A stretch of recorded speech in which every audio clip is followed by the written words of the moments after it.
तिलक पत्रिका में आपका बहुत बहुत स्वागत है। साधुवाद। बहुत सुंदर भव्य स्वरूप है आपका। सबसे पहले आपके चरणों से शुरू करते हैं। सुंदर घुंघरू वाले आपने कड़े पहने हैं, आप उनको पायल कहेंगे।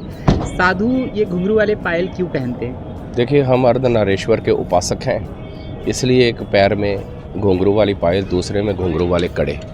और जो भैरव साधना करते हैं वो भी अपने पाँव में जरूर घुंघरू भगवान भैरव को बहुत प्रिय है, इसलिए उनके चिन्हात्मक रूप में हम लोग पैर में घुंघरू पहनते हैं।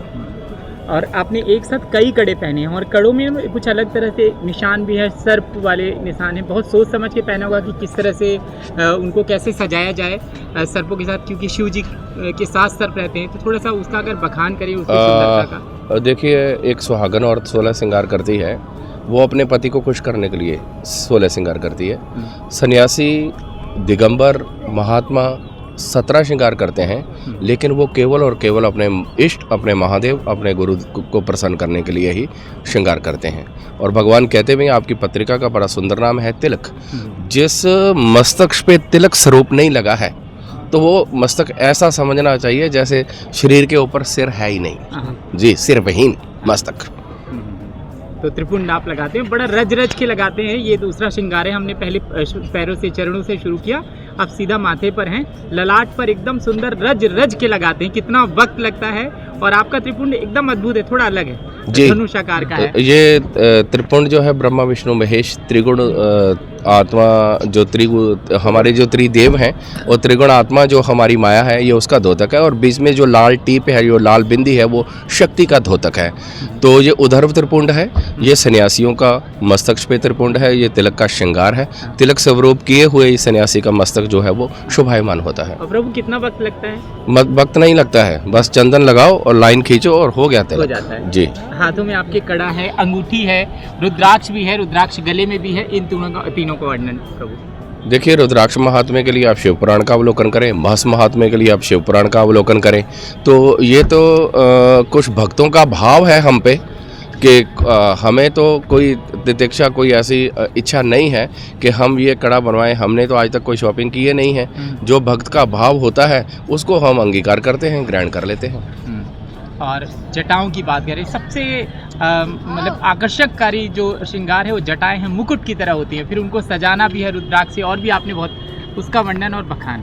कहते हैं कि सिर जटा मुकुट फिरे मुक्त, मोक्ष और मुक्ति का द्योतक हैं जटाएं। और भगवान शिव को प्रिय हैं जोगी जटिल अकामन नगन अमंगल वेश। कहते भगवान शिव जटाओं से शोभायमान हो रहे हैं। वो ऐसे अद्भुत योगी हैं जिनके मन में कोई कामना है ही नहीं। तो हम शिव के उपासक हैं, गुरु कार्तिकेय के उपासक हैं, तो जटाएं बनाई नहीं जाती, जटाएं बन जाती हैं। जटाएं साधु का मुकुट है, साधु का श्रृंगार है। महाराज, जटाओं के बाद आते हैं, आपके हाथ में अभी डमरू नहीं है, लेकिन होगा आपके पास त्रिशूल और फरसा भी होता है। इनका बखान। देखिए, त्रिशूल भी त्रिगुणी आत्मा का, जो त्रिगुणात्मक हमारी माया है, रजोगुणी, सतोगुणी, तमोगुणी, उसका द्योतक है। भगवान शिव जो हैं वो कल्याणकारी भी है और संहारक भी हैं, इसलिए वो हाथ में त्रिशूल रखते हैं। बाण से निकला हुआ तीर, बंदूक से निकली हुई गोली वापस नहीं आती है। शिव का त्रिशूल एक ऐसा है जो राक्षसों का संहार करने के बाद पुनः भगवान शिव के हाथ में आता है।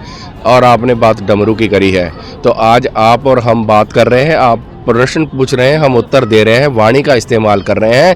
लेकिन संसार में सबसे पहले जो वाणी आई है वो देववाणी, जो संस्कृत वाणी आई है, वो भगवान शिव के डमरू के निनाद से 14 वर्णन निकले हैं।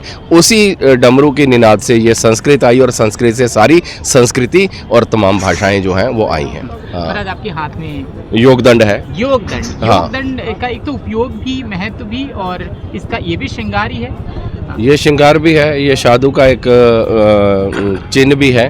और जब करते करते हम लोग इसके ऊपर थोड़ा टेक लगा सकते हैं, इसके ऊपर माला पकड़ सकते हैं, तो ये योग में सहायक होता है, इसीलिए इसको योगदंड कहा गया है। फूलों की माला, जो आप रोज पहनते हैं। अभी आपने रुद्राक्ष और अलग अलग बहुत सारी मालाएं पहनी है, मोतियों की माला पहनी है, रुद्राक्ष की माला है, अलग कंठी है, स्वर्ण माला भी आपने पहनी है, इसका वर्णन।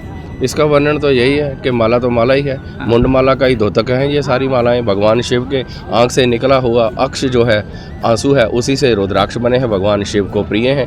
हम कोई भी श्रृंगार अपने सजने के लिए नहीं करते हैं, हम कोई भी श्रृंगार जो है अपने इष्ट को प्रसन्न करने के लिए करते हैं। हर हर महादेव। हर हर महादेव। तिलक पत्रिका के सभी को बहुत बहुत धन्यवाद, बहुत बहुत साधुवाद।